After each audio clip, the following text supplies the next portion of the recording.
started with small things. A faint tapping sound at the window late at night.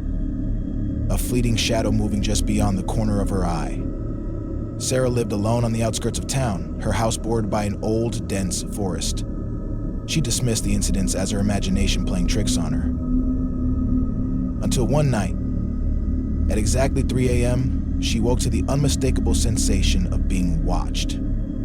Her bedroom window, previously shut and locked, was open. A cold draft sent shivers down her spine. With trembling hands, she reached for her phone to call the police, but it slipped from her grasp and fell to the floor. When she bent to pick it up, she caught sight of something horrifying. A pale, featureless face pressed against the glass.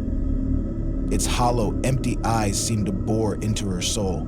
She screamed, scrambling to the door, but when she glanced back, the window was shut tight. No sign of anything amiss. The next morning, the police found muddy footprints leading from her backyard into the woods. They stopped abruptly at a tree with a crude carving, a face, identical to the one she had seen.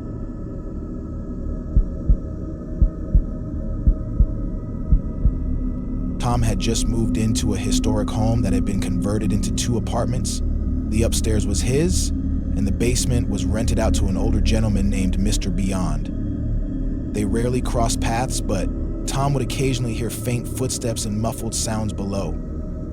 It was comforting, in a way, knowing someone else was there. But one night, people heard a falling crash, rest out in the basement. He rushed down, fearing Mr. Beyond might have fallen. The basement door was locked, but he could hear faint muttering on the other side. Tom pounded on the door, shouting, "Are you all right?"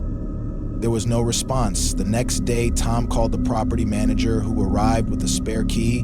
When they opened the basement, it was empty, completely vacant, with dust covering every surface. No furniture, no signs of life. Confused, Tom asked what happened to Mr. Beyond. The manager stared at him, pale-faced. "Mr. Beyond?" He died in that basement 5 years ago. No one has lived there since.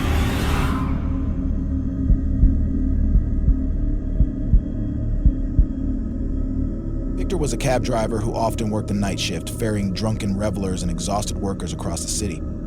One rainy evening, he picked up a woman in an old-fashioned dress, her face hidden by a lace veil. She handed him an address on a piece of paper and asked him to drive. The ride was eerily silent. Every time Victor glanced in the rearview mirror, the woman was staring directly at him. Her face was pale, her eyes wide and unblinking. When they arrived at the destination, a crumbling, abandoned house, she whispered, "Thank you," and stepped out. Victor watched as she disappeared into the shadows of the house. Feeling uneasy, he drove away, but something compelled him to look at the piece of paper she had given him. It wasn't an address, it was a newspaper clipping from 1955. The headline read, "Bride Dies in House Fire on Wedding Night." Below was a photograph of the woman he had just driven.